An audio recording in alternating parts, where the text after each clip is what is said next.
the big trends that I see is that white-collar jobs are going to look so different. Welcome to the Cowles Ventures Podcast. So, you're involved in many facets of a lot of the universities around here, and we're very fortunate to have so many. What is your perspective on, in the AI era age, what does that look like for students? So it really is amazing, as I mentioned, my nephew is going through this right now. So one of the big trends that I see is that white-collar jobs are going to look so different. And I think it's one of those things, I always talk about the pendulum swinging. As AI comes on the scene and begins to utilize the skill sets that would normally be for entry-level workers, I think that we're going to see real challenges for entry-level workers getting into the marketplace. We already see that in computer science, but what's coming next is marketing, finance, business, all of those entry-level jobs that are really about skill building by doing the fundamental aspects. AI agents can do those fundamental aspects, and so for people who are further along in their career, so the millennial, Gen X, they get to use AI and then differentiate themselves and their skills for basically career boost that they weren't necessarily anticipating, because for them it's just another tool. Right.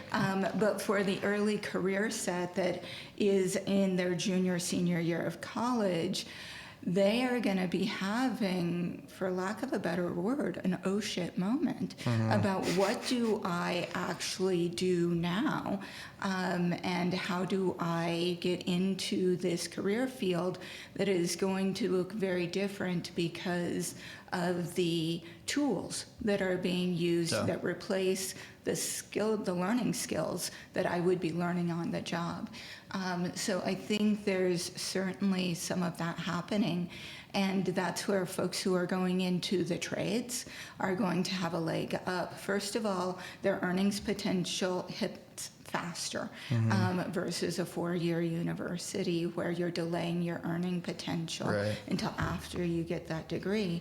But also, most of the trades are immedately skills building, and that is and the one that is of the most kind of a flashpoint right now is with electronics and electrical, because every data center, every robotics, everything that's going to be using AI needs an electrician involved with it, and it's something that AI can't replace at this point. Maybe robotics down the line, but for right now, I think that that's one, when I'm talking with my nephew about where to look and then develop skills and then move into careers that have education benefits wrapped into it.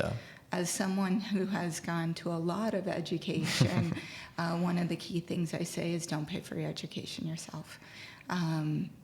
If you're in a career that wants you to move up in a career ladder with education, they will be happy to pay for that education. Even some firms, if usually they will have some sort of contingency contract of, hey, if you stay here for 3 years, 5 years, 7 years, whatever that may be, we'll wipe out whatever you have left on those student loans, because we want you here not only because of the education that you did already receive, but for the longevity of your position and the amount of not only intellectual capital, but real capital that they're putting into you in terms of salary and benefits and all of the time that it takes to do that. So that's a valid option too.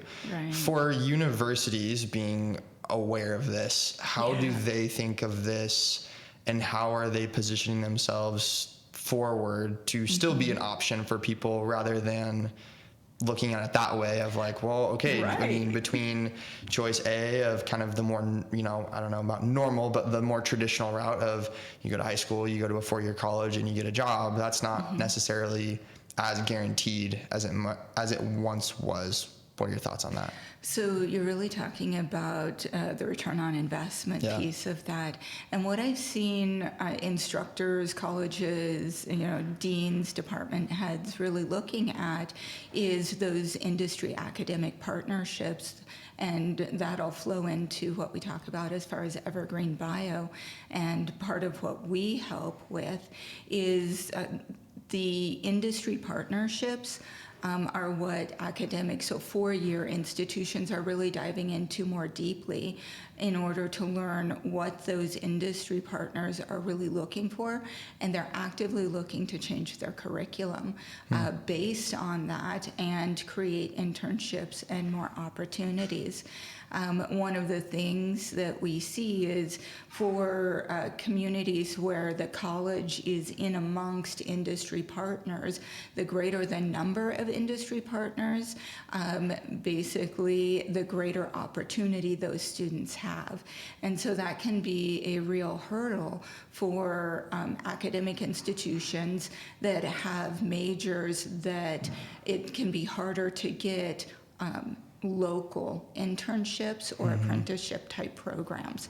And so, those are discussions that are ongoing. So just more of an emphasis on, hey, let's find a way so that all those students are taking on this big debt or kind of risk as in a sense of, instead of guaranteeing that you can from day one have a maybe not salary but be on some sort of pay scale to, hey, year 1 through 4 you're going to increase from X to Y. Now trying to loop in more of a real life aspect. I mean, you've kind of already seen that with some job applications when, like, on the drop downs, it's like, I mean, that's why people go to the big name universities or the Ivies or whatnot, because those are more plugged in, and some companies only hire from those schools. So trying to make that more of an industry standard. So yes, I think yes and, right? So there are studies that, if you look at it, that suggest, at least for earnings potential, where you go to the university actually doesn't matter as much as the degree that you get out of whatever institution that you go to. And so those are sometimes surprising findings, especially since 80% of jobs are acquired through networking. Right. And so it's really about where do you get into that network, especially if you're in undergrad or community college or wherever you're coming from. What does that on-ramp look like? And that's why it's so critical for anyone who is looking at a career to have industry connections. And that, too, is a place where interest groups, trade associations really are a stepping stone and an aggregator for pulling industry and that talent together, or industry and academia together, or industry and policy together. Those are, we need to recognize that because we live in a capitalist society, it's really the industry that drives, and everybody else needs to get on board. Yeah, and I'm sure maybe you could touch on this too, but when I was looking at getting my MBA and trying to figure out, should I get it, should I not get it, it was an interesting, almost 50-50 split of people that said, no, you should really go get work experience first, or kind of on the other camp of, well, I mean, if you're already considering it, you should just go get it now, because it's like you're already kind of in that school mode, it'll be easier now, and blah blah. But I think what was interesting almost across the board, what people agreed on, where it was, doesn't necessarily matter where you go, it matters, I guess, of why you're doing it, and more for that network and community aspect rather than for the educational aspect. So if you want to move cities or regions, maybe it'll be useful, because then you'll get plugged into that specific ecosystem or whatever. Which is kind of how I got my job, interesting enough. So I mean, it kind of worked. I mean, what are your thoughts on that for people looking at maybe not only bachelor's, but maybe switching careers or pivoting that way, or into different industries or moving regions? It's an interesting question, because whenever we look, let's just take Evergreen Bio for a minute. The biosciences, we have a few major employers in the region. And so if you are getting into one of those, so let's take Jubilant Hollister Stare, literally the largest private employer in our region, across any industry, right? So for them, a good chunk of the people that they hire are direct out of high school. They now have the certificate program with the community college, so Spokane Community College, which is a 10-week certificate. And basically, if you pass through the program, graduate, and get an internship at Jubilant Hollister Stare, it was, I don't know if it still is, but they will reimburse you for the amount, the $1,000 that you paid for that certificate. I believe that they're currently recruiting for their 5th cohort or 6th cohort of students, and it can move you directly into an internship with Jubilant Hollister Stare. And I don't have the exact number of hires out of that internship program, but I do know that Jubilant Hollister Stare hires about 150 to 200 people year over year. Wow. So the odds of coming from that certificate program into one of the entry-level jobs is pretty good, and they have great benefits, and they're known for hiring from within. So as they grow, they have a career ladder for people who move in. And at one point, and this was within the last couple of years, their average tenure of employee was 8 years. So they're doing something phenomenal within their company culture, even as they're hiring more and more people to mitigate their growth and spread, right? So they're doing phenomenal things in the biosciences for our community. That being said, to the question that you asked is, what about those upper level type of jobs that need a master's or a PhD? Most of the folks that hire for master's and PhD also want experience. And so I know that I myself was caught in that donut hole, graduated with my PhD, started applying for jobs, and the jobs wanted the mix of education and experience. And so whenever I applied for jobs that were appropriate for my experience level, they're like, oh, you have a PhD, you'll never stay. And they won't hire. And if I apply for the PhD level jobs, oh, you don't have any practical industry experience, so you aren't hired. And that was just really a suck on the soul. To have this great education and yet be in a position where I was almost unemployable. So to what you're saying, taking a break, getting experience, and then moving back in for further education, I think is a great kind of hat or mindset to be wearing whenever you're looking at those jobs. I also know that for our region, we only have a couple of those large employers, and a minority of the jobs require that specialized education. And so if you're going to get into a job where you need experience, getting that experience is why we see some of the boomerang in Spokane, where people grow up here and then they leave, and then they get that experience in education, and then they come back because it's a great place to raise kids. It's a great place to come back and take care of parents that are getting a little bit older. And I'm one of those boomerangs, even though I grew up in northern Idaho. Spokane is big enough for those high-level jobs, and yet you've got the lakes and the small communities nearby. I love that answer. And I mean, we've alluded to it a little bit. You've talked semi or name dropped at least, but let's talk about Evergreen Bio, you know, what that brought to the region, how that got started, and kind of what you're seeing in terms of what it means for the future. Absolutely. So Evergreen Bio really was a branch out of a couple different things. whenever we look at the history of bioscience, and I'm going to make a very short arc of a long history. For Spokane, we've got these industry players like Hollister Stare that are over 100 years old in our community. We've got the hospitals, so you think about Sacred Heart and Deaconess that are now Providence and Multicare. That those have existed for over 100 years. Our catchment area in the health sciences is everything east of the Cascades, all the way through the Dakotas. The next tertiary medical centers are in Minneapolis, St. Paul. So that's a catchment area of over 2 million people, all of whom are rural. I mean, that's what it looks like. But the specialty care that we have in our 2 tertiary medical centers is the draw for all of those people that come for, and I'm going to say medical tourism. I don't think anyone in the Ronald McDonald House would think that's there for, medical tourism. But no, that's really what it comes down to, and it is an economic basis of Spokane. And when I say economic basis, 1 in 5 people in Spokane are employed by the health and life sciences, 20% of our population. So whenever we're looking at why we have a medical school and then a second medical school, it's because of the need that we have for employment of doctors and healthcare.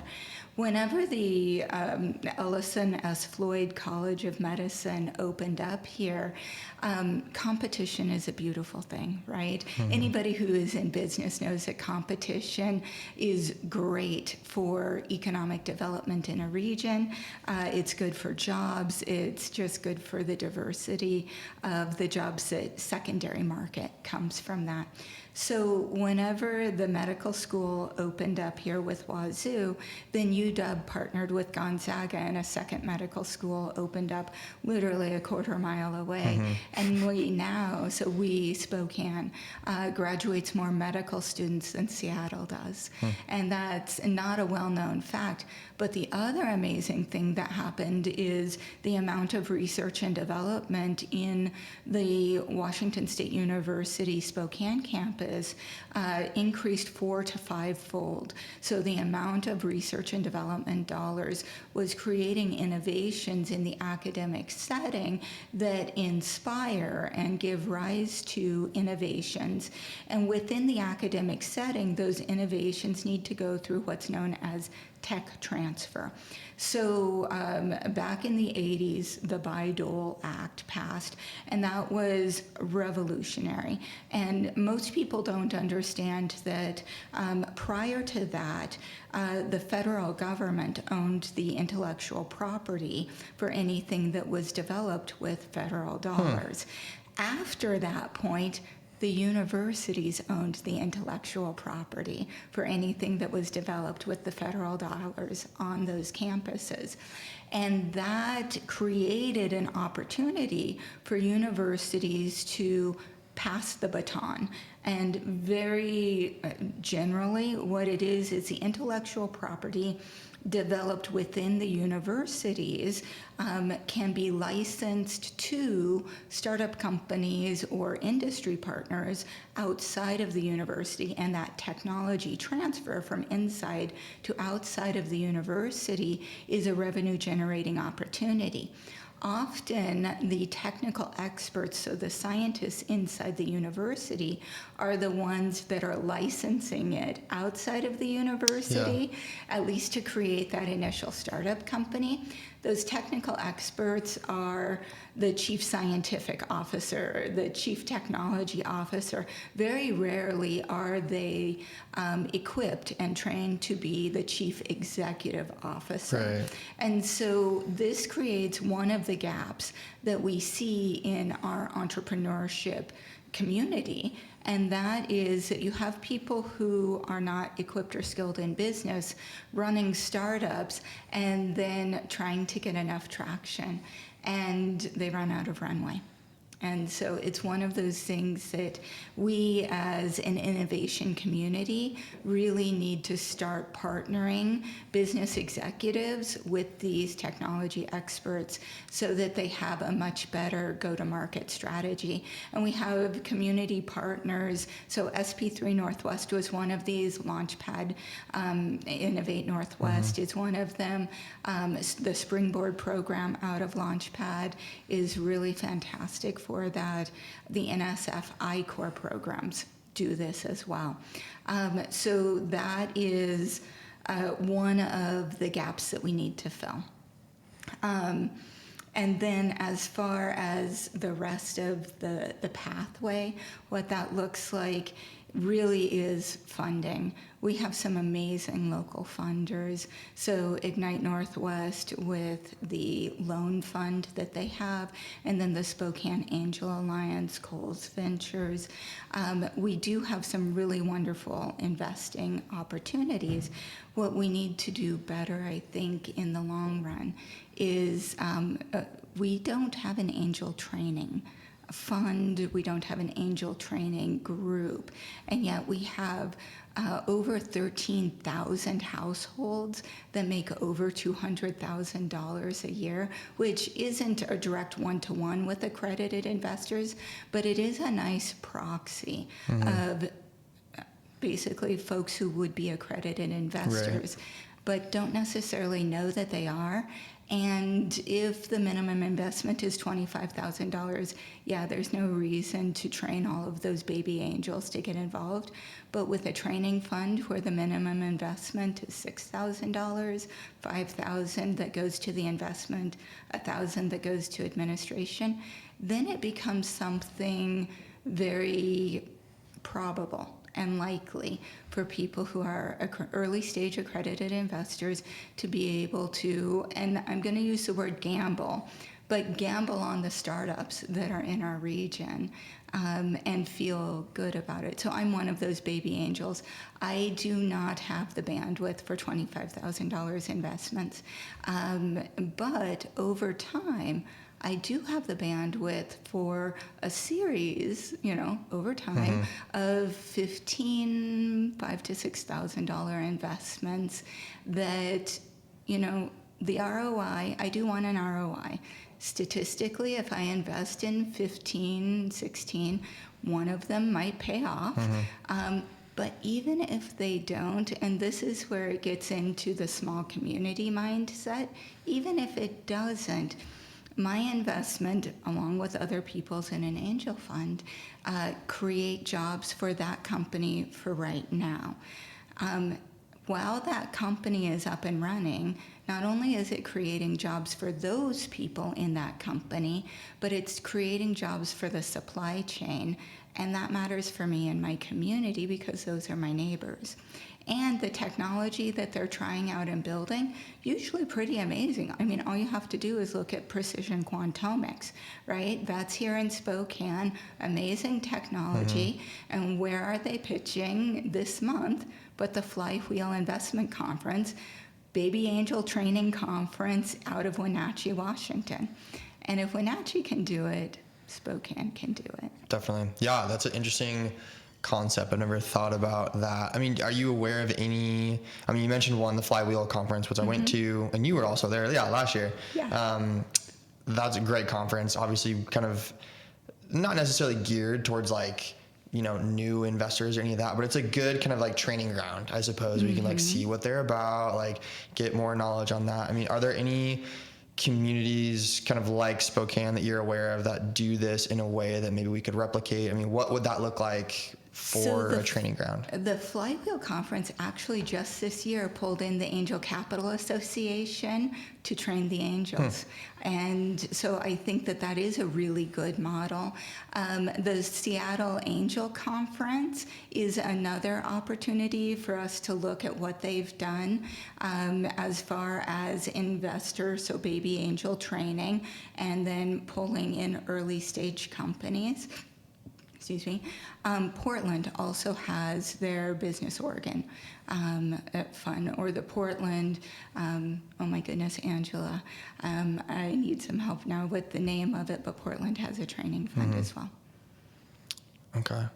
Yeah, it's a good thought. And I think a lot of people probably have that same sentiment where even if they are members of the Spokane Angel Alliance, they're not sure, okay, there's a lot of people that come through here. Some of them are raising, some of them aren't. I mean, how do you pick the ones that you would like from the ones you wouldn't like? I feel like whenever people have asked me kind of that question of like, how do you guys do it and blah, blah, blah. I'm like, okay, well, the way that we do it should be very different from the way that you do it. I mean, you should be looking at it kind of like with what you said of, it should be for the community aspect. It should be for the, hey, you're a piece in a larger puzzle of supporting a local business. You're adding jobs. That's the way you should look at it. You shouldn't necessarily, I mean, the ROI on the back end is important, but with only doing a couple deals, maybe ever, I mean, odds that you hit one big shouldn't really be kind of top of mind for most people. I would push back on that just a little bit, because even as a baby angel,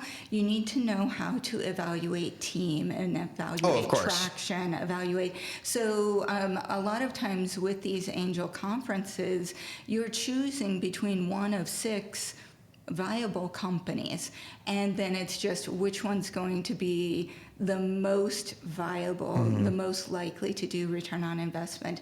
I don't know that the ROI should come secondary, because this isn't philanthropy. But at the same time, most of those early stage companies, the 6 that you're looking for, are going to be operating in your region and doing something amazing. But definitely, angel investing is a high risk activity. It needs to be money that you can set on fire. Yeah, agreed. And so Evergreen Bio, we touched on it a little bit. How is that helping local entrepreneurs? How are you guys kind of becoming the center for bioscience, biotech, all of that stuff? Right.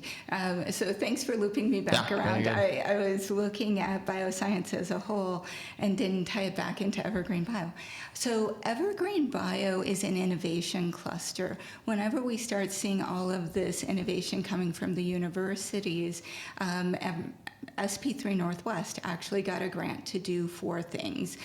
2 of them were specific to a business incubator out of the university, but 2 were really focused on ecosystem development around talent and innovation, and how do we better align that with our industry partners, and then rural angel investor training. And out of those 2 ecosystem level programs, we applied for the Washington State Department of Commerce Innovation Cluster Grant. So Washington State had a cohort of people that went over to Europe, saw what innovation clusters look like, and said, hey, that is a great model that we should bring back to the state of Washington. They launched an innovation cluster accelerator program.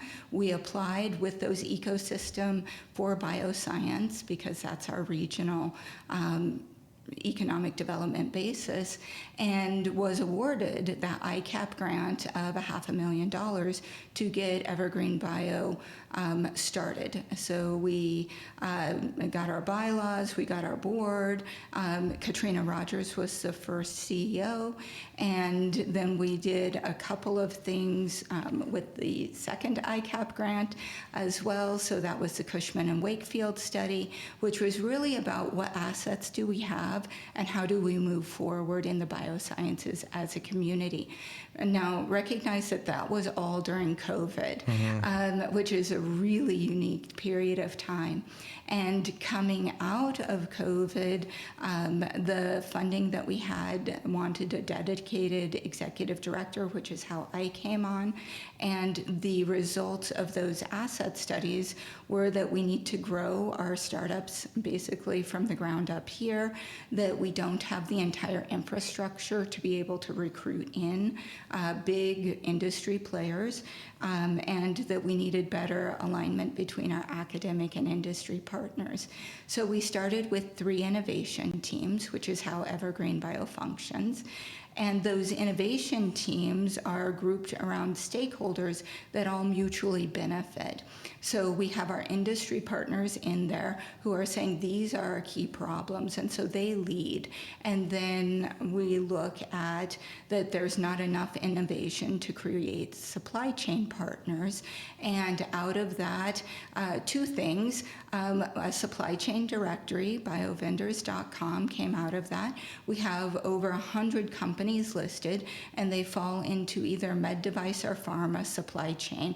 Everything from early research and development all the way to shipping and packaging. And so for any companies out there that are in the supply chain of medical device and pharma, please list yourself. There's a free listing option in the biovendors.com, and then we catalog for the Northwest. What we found, our industry partners told us, is our small to medium business partners don't have dedicated marketing people, and so often they fly under the radar, and that's a loss of business opportunity for our regional supply chain partners. And our larger industries would be happy to tap those supply chain partners if they knew about them. Right. And so, the larger supply chain partners, they're not putting out these big RFQs. They're just looking through who are the people that they can find, and then they're utilizing them, which the people they can find are usually larger business partners. And so there's this opportunity to create a tool that aligns our larger business partners and our smaller business partners in the region. So that's one of the ways that Evergreen Bio is directly looking to impact the region. And when I say the region, we work in Washington, Idaho, Montana, Oregon, and have partners in Alaska as well. The second thing is around the talent portion of it. So within the 3 years that we've had a talent innovation team, we've seen 5 new industry advised programs develop, 3 of those at Washington State University, 1 at Eastern Washington University, and then of course Jubilant Hollister Sayres certificate with the community college, which is a great model that some of our larger other community partners should be looking at as far as on-ramps into industry, the bioscience industry. And then the other one that came out of the Cushman and Wakefield asset study was that we need more startup companies that have a longer runway. So SP3 Northwest had started an incredibly small, 532 square feet, 1 laboratory business incubator. And then within that, whenever I moved over to Evergreen Bio, we saw an opportunity to expand that footprint. So we now have a 5,000 square foot bioscience business incubator, and it came just at the right time because one of the spaces that was being utilized was the SEER building. And with the legislative ask going through for Eastern Washington University's dental assistant program, that lab space is now gone. So our bioscience business incubator has 1 company in it right now, Glyciome. Glyciome is a fantastic startup company for our region. They have 1 direct-to-consumer product under the Wild and Pure label. So if you want to support local industry, that's Glyciome or Wild and Pure. They have body wash products. They specialize in their research around ecosystems of bacteria, good bacteria and bad bacteria for the human body. And what they're really focusing on is a vaginal microbiome and looking at how to interrupt inflammatory processes that lead to things like cervical cancer. So really impactful research and development that they're doing, and then their direct-to-consumer product helps to fund some of their research and development. And then we're talking with a couple other of our bioscience startup companies about space in the incubator. The incubator space is meant to lengthen the runway they have. Because Evergreen Bio is a nonprofit, we're able to offer a 12-foot by 4-foot bench island, along with shared equipment, shared conference room space, and then a dedicated lockable office for $500 a month. Wow. And we're only looking for people that want the bench space in combination with the office space. Otherwise, if you just want office space, there's great places like Fuel Co-working, right, that are conveniently located downtown. So what we know is that our early stage startup companies, if they look for wet lab space themselves, they're going to be paying market rate, which is about $40 per square foot. Wow. Yes. And for those that are looking in the downtown area, there's literally none available. Yeah. And if you do find some, in Spokane in general, the leases that you're looking at are 2 to 5 year leases. Wow. Because this is wet lab space Yeah. reality. Most of our early stage startups only have forecast for 6 months. Right? So Right. how does an early stage bioscience startup move from perhaps a facilities use agreement at the university into a flexible structure, low cost wet lab space? That's what our incubator does.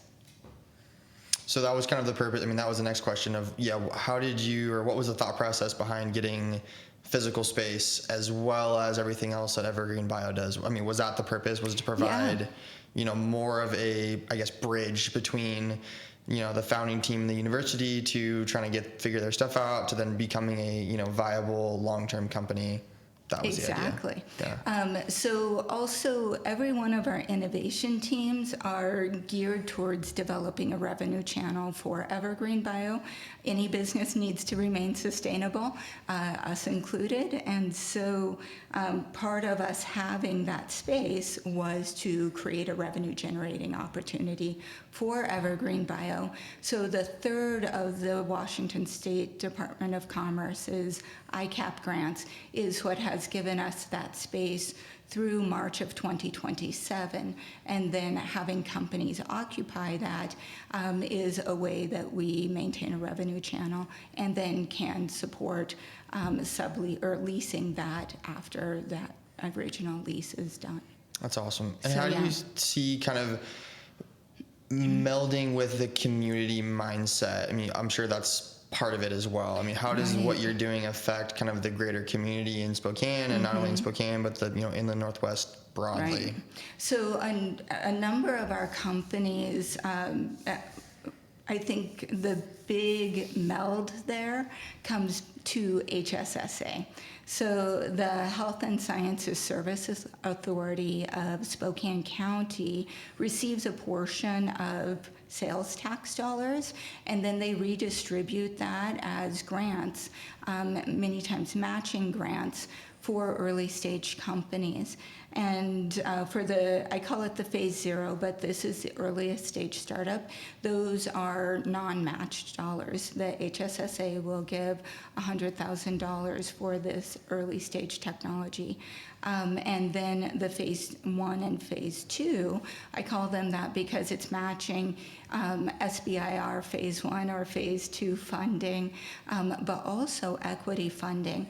And whenever we're thinking about how startup companies should think about their funding pancake stack, right? It is a stack of non-dilutive and then potentially equity funding, and then HSSA funding as a matching funder is either doubling or tripling what an investor might be investing in. So with that in mind, we're looking at companies that potentially want to relocate to our area because of HSSA funding that could be partnered with either other non-dilutive grants or funding through, for example, the Spokane Angel Alliance, which has happened as well.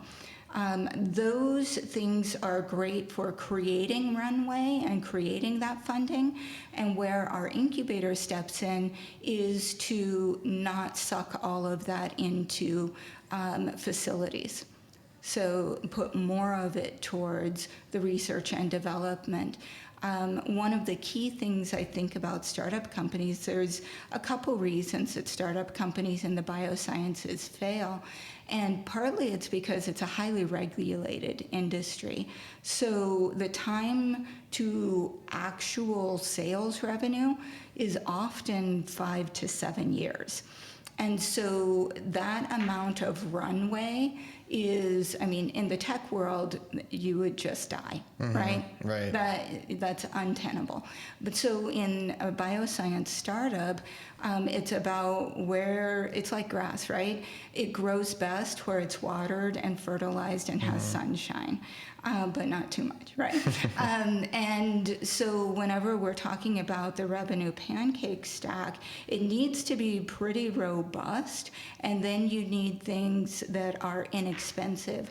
And that's where Spokane really shines, right? So with a bioscience business incubator that you can get into at $500 a month, that really allows you to spend more on that R&D development. If you get into the Spokane Angel Alliance and pitch, there are a number, and Launchpad in the Northwest and Springboard.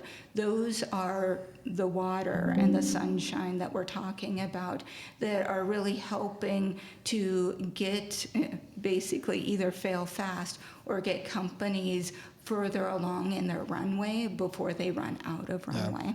And then as a region, so those things are Eastern Washington, but as a region, the importance of the Seattle ecosystem and the UW programs, and then if you look into Montana, specifically around the World Trade Center in Missoula, but also the Quantum Core facility in Bozeman, those are huge assets, and then like PNNL, also huge asset for our greater region.